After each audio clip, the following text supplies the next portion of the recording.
सभी भक्तों को मेरी राम राम।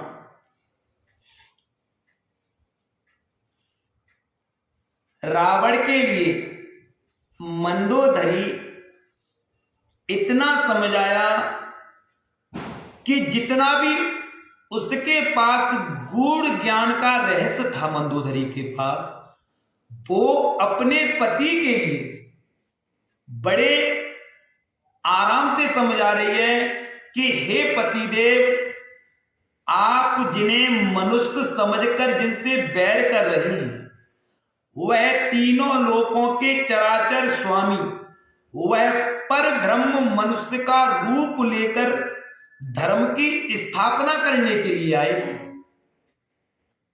इसलिए कृपया आप उनसे बैर ना कीजिए। बहुत समझाने पर रावण ने अपने अहंकार में और अपनी पत्नी से कहा कि वास्तव में जो लिखा हुआ है, किसी ने बहुत बड़े अनुभव से लिखा कि स्त्री के अंदर 8 अवगुण सदा रहते हैं। मैं जानता हूं प्रिय, तुम मेरी ही बल की बड़ाई कर रही हो, परंतु स्त्री के अंदर जो 8 अवगुण होते हैं वह आज तुमने हमें बता भी दिया। यहां रावण ने खुद अपना ही उल्टा ज्ञान मंदोदरी के लिए दे दिया और मंदोदरी कहने लगी कि अब मेरी समझ में आ गया कि मेरा पति जो है वो काल के बस उसकी बुद्धि भ्रमित हो गई है और अपने आप के लिए ही यह चराचर का स्वामी और बलशाली समझ रहा है। इसकी बुद्धि वास्तव में ही भ्रष्ट हो गई है।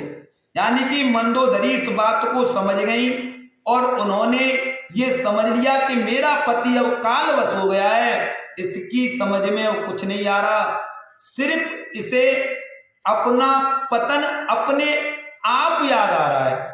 यानी कि कहने का कारण, जो मनुष्य जब अपनी संपत्ति और भौतिक सुखों को देखकर अपने को ही गिनता है कि मैंने ही कमाया है, मेरी ही सारी संपत्ति है, तो उसकी बुद्धि भ्रमित हो जाती है और वही संपत्ति उसे काल के बस कर देती है। यानी कि यहां रावण की जितनी भी संपत्ति है वो सब उसके छीनी झपटी हुई, चारों तरफ की दिशाओं की किसी से लूटी हुई संपत्ति है। और लूटी हुई संपत्ति हमें थोड़े दिन के लिए चमक दिखाती है, उसके बाद उसकी बुद्धि को भ्रष्ट कर देती है। ना विवेक रहता है उसकी बुद्धि में, ना सोचने समझने की क्षमता होती है, ना किसी से बात करने का उसके अंदर यह आदान प्रदान करने वाले शब्द होते हैं, क्योंकि उसके अहंकार वाले शब्द ही उसके पतन के कारण बनते हैं। तो यहां हमें मंदोदरी ने बहुत अच्छी शिक्षा दी है कि उन्होंने बताया कि जब इतना बड़ा ज्ञानी, जो इस पृथ्वी का सबसे संपूर्ण ज्ञानी, जब उस अपनी भौतिकता के अहम को अपने अहंकार अपने शब्दों में ले आया, तो उसका तो पतन होना आवश्यक है। यहां मंदोदरी बता रही है कि ऐसे मनुष्य को कोई भी नहीं बचा सकता, कोई भी आकर भगवान, कोई भी आकर ऐसे मनुष्य को नहीं बचा सकता। तो यहां अंत में जाकर मंदोदरी ने यही कहा कि मूर्ख को, यानी कि अगर भगवान वर्षा की, यानी कि बादल की अगर वर्षा हो और उसमें अमृत बरसे, बारिश की वर्षा में अमृत बरसे, तब भी बैत का फूल फलता नहीं है। बैत का जो फूल होता है वो कभी भी फलता नहीं, चाहे उसके पर अमृत की वर्षा क्यों ना हो। तो यहां मंदोदरी ने कह दिया कि हमारा ज्ञान तो कुछ भी नहीं है।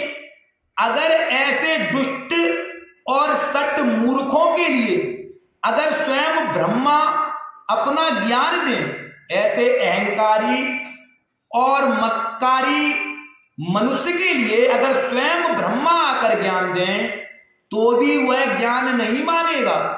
कारण उसका पतन उस विधि के विधान द्वारा होना निश्चय हो गया है।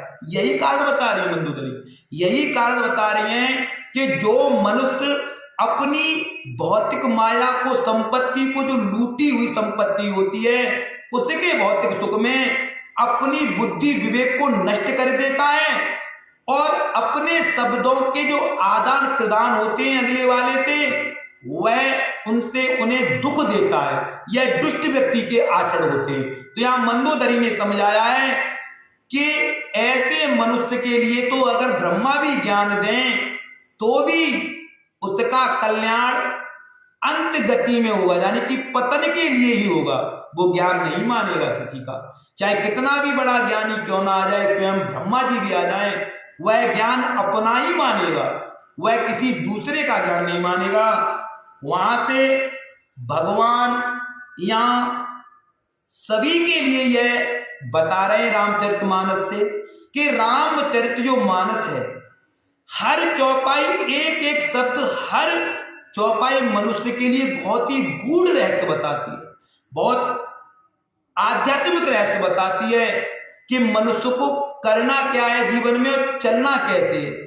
यहां ये पता चलता है कि आप कितने भी बुद्धिमान हो, आप कितने भी विवेकमान हो, परंतु आपके उल्टे सीधे किए हुए कर्म, आपके उल्टे सीधे किए हुए व्यसन, जिन व्यसनों में आप आसक्त रहते हैं, वही व्यसन आपका एक दिन पतन का कारण बनते हैं। तो यहां यह मंदोदरी ने यहां हमें समझाया है। जय श्री राम, जय मां सीते, जय हनुमान। सभी भक्तों के लिए शुभ दीपावली।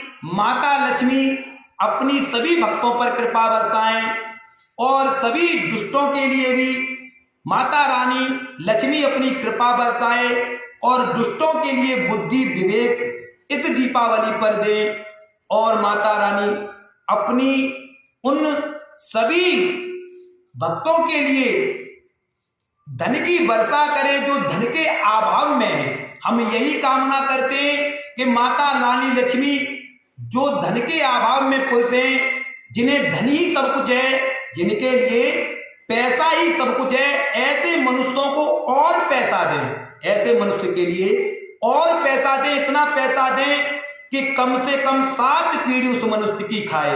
हम माता लक्ष्मी से ये दुआ करते हैं, ऐसे ही धन बढ़ाए माता लक्ष्मी।